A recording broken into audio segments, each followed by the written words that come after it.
Welcome back to the In Chamber. I'm your host, Tom Schumann. The calendar might have switched to a new year, and I think we can all agree that is a good thing. But there are stories of 2020 that remain to be told. And while some of those will undoubtedly deal with pain and struggle, today we're going to focus on innovation and achievement. Most people probably recognize the name Herff Jones and associate it with class rings, but it does so much more. And that evolved to doing even more than so much more in 2020. And we'll explain that in just a few minutes. Steve Down, president of the now 101-year-old Indianapolis-based Herff Jones. Welcome to the In Chamber. Thank you. Steve, you joined the company in October of 2019. Give a bit of the overview of the Herff Jones at that time, and then we'll get into how that evolved and changed in the past year. Yeah, I guess timing is everything, right? So, certainly. I was looking for a new opportunity and was approached by a recruiter for Herff Jones, and I mentioned it to my wife. I'd never heard of them, but we have 5 kids. You can hear that this is a British accent. So I moved to the US in 2002. So our 5 kids all graduated through the Hamilton Southeastern School District in Fishers. And so my wife was very familiar with Herff Jones, having written a check to them, I think, every year, multiple times. So for me, just as I got into both Herff Jones and into Varsity Brands, I felt a huge connection with the mission and purpose of the business. I really connected with this opportunity that the Herff Jones has to help students and parents memorialize and commemorate these achievement moments. And so, when I first heard the opportunity, it didn't sound too exciting. And then as I started to really think about it and dig in, the opportunity to, share in those moments, whether it's graduations, whether it's capturing the year in a yearbook, whatever it is, was really meaningful to me. And so that was very attractive for me as I sort of connected with Adam Blumenfeld, who's the CEO of Varsity Brands, and ultimately joined the business within less than 2 months. So Steve, you joined the company in October. 3 months later, it's the 100th anniversary. What were you able to celebrate and enjoy at that time, and what kind of things kind of got put on hold during the pandemic? As I think about our 100th year, and particularly my first year as president of the business, I think I saw it going in a very different direction. We were lucky in that we have a national sales meeting early in the year. And so this last year, we had the 100th celebration down in Marco Island in Florida. And we were at a wonderful hotel resort and had just a fantastic conference where we were sort of able to, lay out the strategy for the year and all of the things that we wanted to do. And so, as I think of 2020, it's kind of full of both being proud of what we've been able to do and achieve, but a modicum of sadness thinking about the things that we would have liked to have done that we didn't do. But the good thing is we were able to celebrate 100 years with lots of food, lots of drink, and lots of discussions, and I think just an awesome event that really resonated with, I think we had nearly 500 people there. So it was a great way to kick the year off. But as we know, the year kind of took a left turn pretty soon after. So I mentioned, obviously, the company headquartered here in Indianapolis, but you've got operations in a variety of states, Rhode Island, Illinois, Virginia, Kansas. I think I've captured some, maybe not all of them. But so as the pandemic hits in the spring, are you completely shut down in all those locations, or is it depending on the type of products and work that's done in each place? Yeah, and in those early days, for us, like with everybody running a business, right, we were trying to figure those things out. Of what do we have to close by state mandate? What did we have to close because it was just the right thing to do? because it wasn't just the fact that there were state mandates. You had a lot of employees that were incredibly nervous, and rightly so, thinking about, as I think going in there, we were so focused on employee safety that what could we do? I could move my office people and many of my customer service team to work from home. But as you said, we have 6 production facilities, and so I couldn't move my hourly folks off-site to work remotely. And so there was this whole sort of balancing act of, how do you do social distancing, masks, cleanliness, etc., in a production environment? How do you keep those employees safe? And at the same time, we had this massive shift of, all of the sort of a big part of the company who was moving to this work from home model, right? So it was, everyone didn't have a laptop, right? So I know, we were in some meetings, right? People literally, at 2:00 in the morning buying up laptops in stores in other states to be able to get them to our employees. So there was really this balance across. Kansas City, we had to close for 6 weeks due to mandate. Illinois, we were down for a couple of weeks, but we were able to open back up because we started to make masks. And so, we were able to make masks during that time. I have a cut and sew operation there that does all of our caps and gowns. And so we were able to sort of transition into mask making at the same time of running with the rest of our business. So, Steve, you've got not only all the safety protocols and the precautions that must take place, you've got a clientele, largely assume of schools, high schools, colleges, who in March, April, and May, when they're normally thinking about celebrating and memorializing, in 2020, they're thinking about how are we going to just get education to our students in those months. Yeah. So really, you and Herff Jones had to take, seems, such a more proactive role to help come up with solutions to identify some of these things.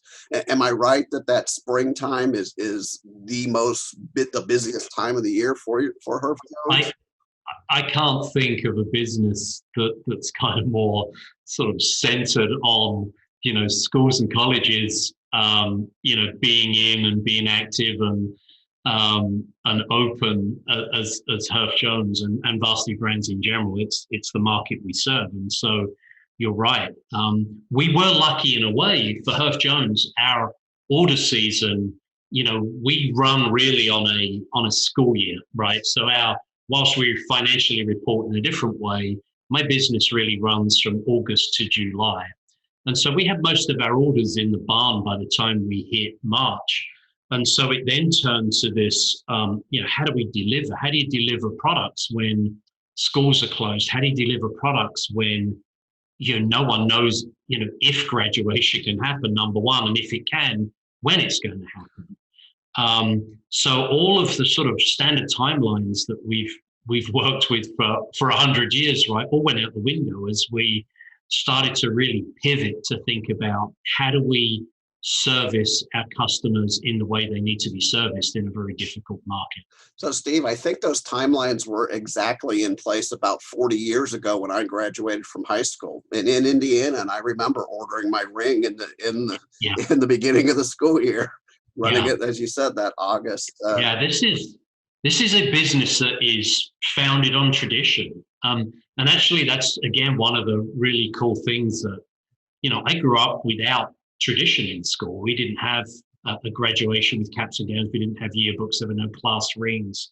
And so actually, this is one of the things I've really sort of enjoyed in the US, is being able to expose my kids to a graduation process, to having, yearbooks every year. It's been really good. But yeah, you're right. In 2020,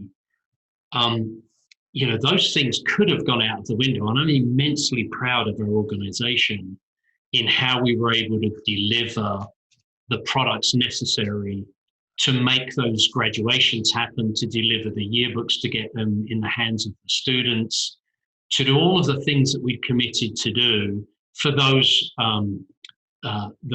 schools and colleges that chose to have graduation. So, Steve, I got a list of 4 or 5 different things here that again required innovation on your part.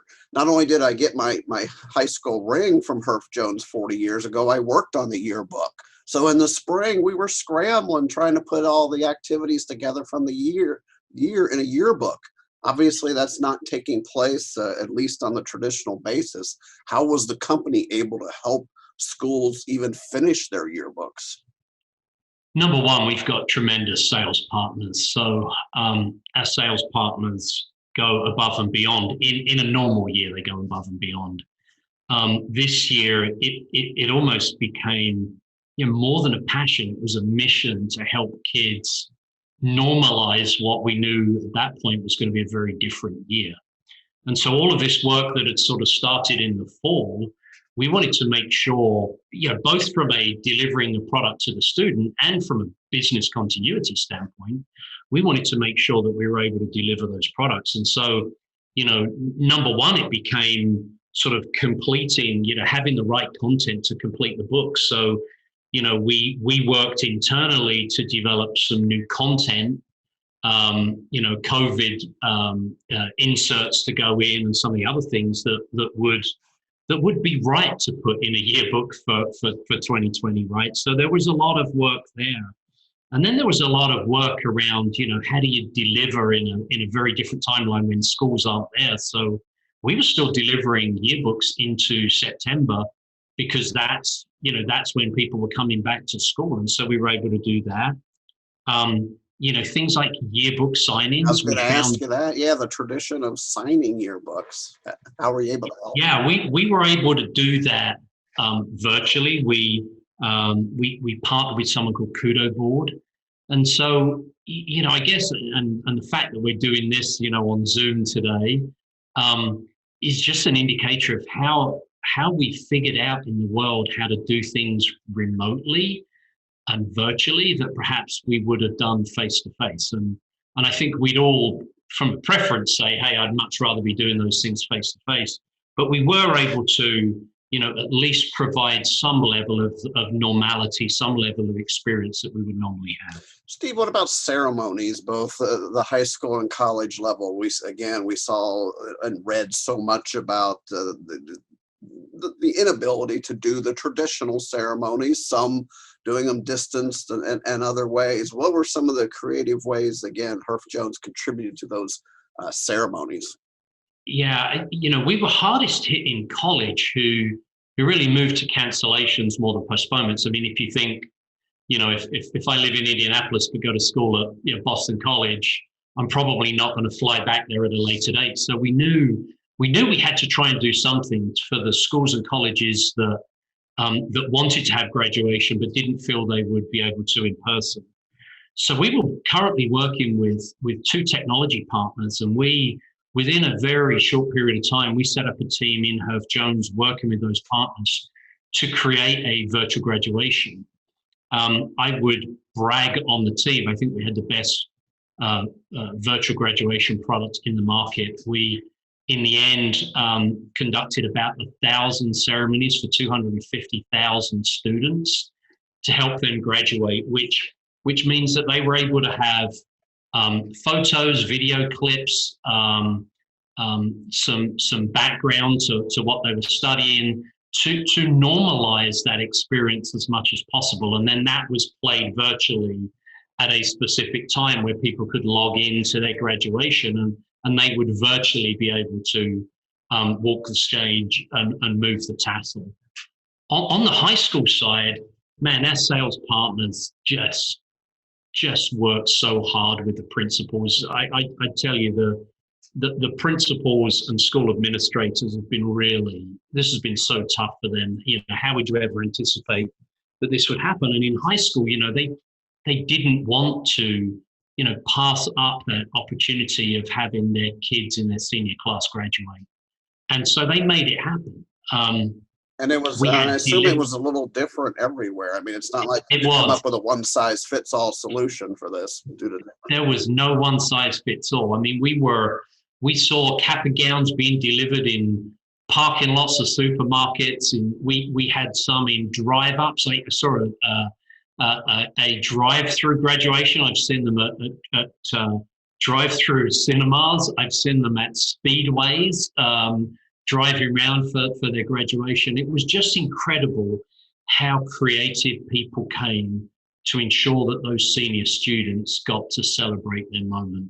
And it wasn't what anybody anticipated it would be, but I tell you, it's pretty memorable, the kids that will have graduated in 2020, because it was just so different. So Steve, as you look back a little bit on those efforts and what your team did, and you say working with partners, what makes you most proud of what the company was able to accomplish in 2020? I'd say number one, keeping our employees safe was huge, and we did, I think, just a really exceptional job in protecting our workforce, both our internal production people and external sales partners. I think the virtual graduation probably stands out most for me, just because it really used technology. So as a 100-year-old company, we were able to go work with two sort of technology startups to create a thing that had never existed before, and we're able to get that in market and be able to, as I say, give 250,000 plus students a graduation experience they wouldn't necessarily have had. But man, I can look at every aspect of this, how we were able to deliver yearbooks, create content for the yearbooks, get all of those things in the hands of the students. I couldn't be prouder of the team overall to try to ensure that the graduating class of 2020 had the most normal graduation that was possible in the middle of a pandemic. Yeah. Steve, you mentioned coming to the United States 2002. You worked with Ingersoll Rand and Allegiant, innovation in your background and those things you did. Yeah. Is it, talk about innovation in those circumstances, maybe normal circumstances, compared to what innovation in 2020, where I don't know if it's innovation by crisis or whatever, but which is it more difficult? Kind of compare a little bit about those types of innovation. Yeah, normally innovation is really planned, right? You think about it and you build business cases and you kind of ease into these things and move through and do all the testing out in the market before you ever launch anything. And we were doing that at Herff Jones. We just launched in 2020 a brand new range of jewelry, necklaces and rings, to start, because some of the lines are pretty traditional, right? And whilst you like the tradition to continue, you also don't expect people to wear their grandfather's ring, right, and their great-grandfather's ring. So we've been doing sort of the traditional innovation, which is very planned and very controlled. And so what 2020 did was it meant that we had to pivot and we had to do things really quickly, and you couldn't go do market testing. You in some ways were flying by the seat of your pants and figuring out, what does work and what doesn't work. How do you help kids who have got announcements for graduation that's now been moved by 2 months, right? Or do you have to reprint them, or can you do different things? So we were just creating almost solutions on the fly, and most of those stuck, which was good, and those that didn't, we were able to move on, and find ourselves where we are today. So we're thankfully we are going to survive our 100th year and moving healthily into year 101 for Herff Jones, and at some point hoping to be back to a level of normality. What does all the change, all the innovation out of necessity, what does that mean going forward? Or for benefits, I assume that there's benefits to all the different absolutely. And being a new guy in the company, one of the things I'd heard was that, Herff Jones had struggled over the years of really moving from this sort of legacy storied business that it is, to something a little more modern and nimble and flexible. And so the pandemic forced us to do it. It was quite funny because I said, I don't want to hear that we can't do it going forward, right? Because we've actually proved that we can do it. We've put new solutions out there in weeks that have been incredibly good. So that puts the pressure on everybody going forward. It absolutely does. We can't do it. Isn't going to work anymore. Yeah. So I would say, just the pressures that have come make people think differently. And sometimes I think you can be, too conservative or too structured and process oriented. And I think what the pandemic taught us a little bit is just some of those traditional things don't have to be the same, right? The work from home, the remote workforce for us was something we'd struggled with before. With some are and some aren't. I would say of certainly non-production staff, we have an incredible percentage that work remotely, and I don't think we've missed a beat. So we've learned how to do things differently, how to collaborate remotely, and how to make things happen. And I think that's all exciting for the future because that doesn't change. Steve, here in Indiana, certainly Herff Jones is such a dominant name. I'm curious, how competitive is your industry? How much competition is out there in your same space? Yeah, we've got two sort of pretty large national competitors. And then that do all of the products that we do. And then we've got some specifically that maybe just do cap and gown or just do yearbook or just do jewelry. But I would say when I look at my biggest competitors, the people that keep me awake at night, is kind of Amazon. And that's not a negative knock on Amazon. I think I'm probably a super user, right? As most people are during the pandemic. But that's, the reason that the tradition is really important is, you could go out and buy products without the attachment to all of the other things that we're able to do on Amazon, but can you create the experience that dealing with a Herff Jones can create? And so, there's certainly import pressure on our business, but I would say my two biggest competitors are here, North America based. Steve, pretty much during the past 9 months, I would say anytime that I'm out and I see an Amazon delivery guy, I feel like I should stop and just give him the directions to our house in case he doesn't already have them, because most of them have been there numerous times. My home office is right next to my front door, and so I see the trucks pull up, and I made a comment the other day to my wife. Well, I was on a conference call and got a dirty look from her, so I'll stop doing that and just just be thankful for all the deliveries that are coming. There we go. You mentioned coming from England, where the traditions were different and not the celebratory nature so much of graduations, and then you come here and your kids are going through high school and stuff.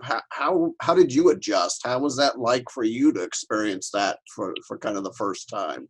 Yeah, so we moved. As I said, I have 5 kids, and so when we moved here in 2002, my eldest daughter went in and did a senior year in high school, and my youngest was in first grade, and so we went through the whole gamut. And so my eldest, it was my first graduation experience in going there with her, and HSE is a big school. I mean, this is an Indiana-based podcast, right? So, Hamilton Southeastern has a big graduating class, and so I think we were at the Pepsi Coliseum at the fairgrounds. I think the first year we did that with her, and graduation isn't just a great experience for the student; it's a massive, achievement for the parents. And I think particularly of my last daughter, our last child to graduate, I felt a huge degree of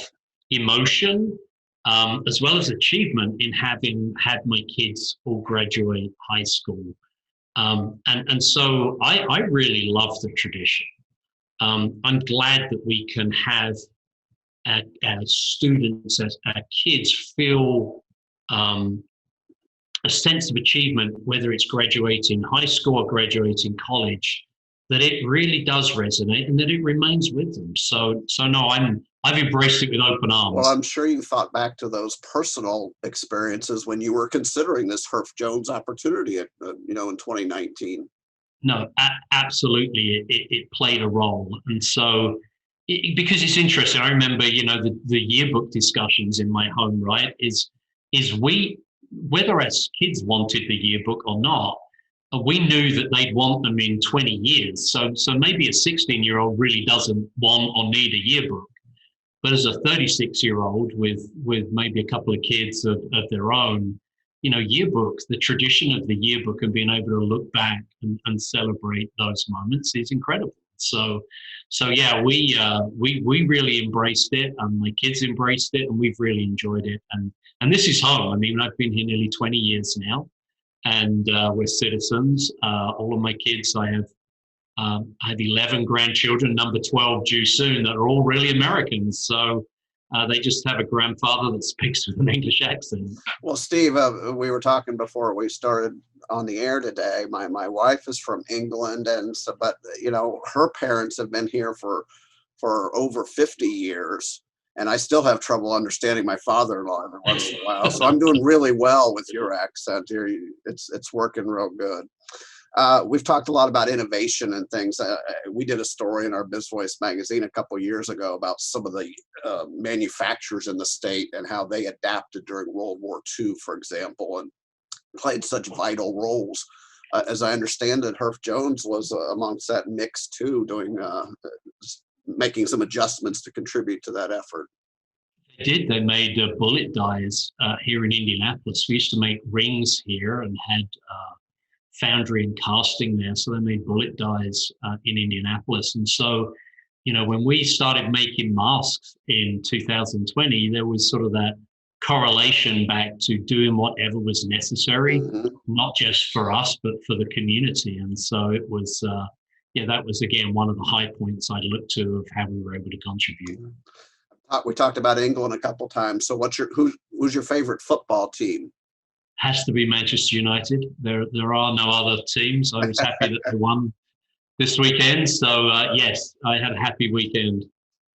And what was better is that Arsenal lost, and my two boys are, one of my boys is an Arsenal supporter, and so I was able to gloat there. Steve, what are some, when you're not working and busy with kids and grandkids, what are some things you like to do, hobbies or things you enjoy? I enjoy driving, so I have a toy sports car that I like to. One of the attractions when I moved to Indiana, and I was a big cyclist. I was a competitive cyclist till a few years ago, amateur, obviously. But just the country roads access from the suburbs are fantastic, and so I'm happy to bomb around country roads in my little car. I cycle still, I run, I lift. I'm pretty fit. Fitness has been something that I've spent my life doing as part of me. It makes me feel complete. And so I spend, spare time outside of those things. I do work a lot. One of the problems with having an office at home now is there's really no demarcation, right, between work and home life, because I can get my dinner and bring it in on a plate and sit in front of my screen and just keep working. So yeah, I have to force myself to go run or ride or lift. I imagine you probably noticed, as I did during 2020, however, there were more people bicycling than maybe I've seen in a long time. Yeah. People that may not have done it for 30 years, but kudos to them for being out there and getting that exercise and getting that break away from home. Yeah, this has been an awful pandemic, right? And it's tough to say there are good things that have come out of this, but there are some things when you think about lifestyle and when you think about how many people I saw out as you riding bikes, walking, doing all of those things has actually been really good. So, I think for all of us, it perhaps slowed down the pace of some things and allowed us to think about and focus on the things that are important to us. So, whilst I wouldn't wish this on anybody or to happen again, I think there are some things that we can take as learnings out of it. Steve, last question as we wrap up. You think about this either from a professional or a personal standpoint, but at the end of the day, what has made a great day for Steve Downe? Wow, that's my deep, profound question. That really is. I think one where my head hits the pillow and I'm completely exhausted. I'm a kind of all-in guy. I think most of those people who know me know that I'm pretty gregarious and loud and all of those things, very competitive. And so it's just being able to look back on a day, a week, a month, and know that I did everything that I could. Probably wouldn't get everything done that I wanted to, but was able to take a good swing at it. And most importantly, being able to wake up that following day and start again. All right, I have to ask a follow-up then. How early do those most days start for you? I'm awake around 5-ish. When I was in the office, I've always prided myself on trying to be first in the office. So for years, right? So it's not unusual for me to be in an office at 6 o'clock in the morning. And now you've lost that little competitive thing. Yeah, you're the first one to go into your. I'm the first one into my desk in the home for sure. Yeah, it's and so my days have got off to slower starts, which is kind of new as well. In some ways, I've really liked it. Right, I read, I do some other things, catch up on world news. Obviously, being British, I still very focused on international news. So I get up and have a much slower start than I would have before, and come into my office. Normally, my first conference calls, meetings start around 8. So before then, I kind of use as personal development time. Yeah. Well, Steve, congratulations on all the work in 2020, everything that your organization did to help so many commemorate, their graduations and their events, and best of luck with everything going forward. I appreciate it. Thanks, Tom. All right. Steve Down of Herff Jones, we thank him for joining us, sharing his insights with us. A few things early here in 2021 to keep your eye on. Of course, with the legislative session starting, the Chamber will provide resources on a weekly basis through our legislative report. We have a variety of policy calls in which members can call in and listen to updates from the Chamber advocacy team. 2 big events coming up. Our Safety and Health Conference takes place March 1st through 3rd this year. And the annual Chamber Day Dinner, bringing together of legislators and business leaders, takes place March 16th. Obviously, stay tuned for both of those on final formats and how those will eventually work. We thank you as always for listening to the In Chamber. We'll be back with our next episode in 2 weeks.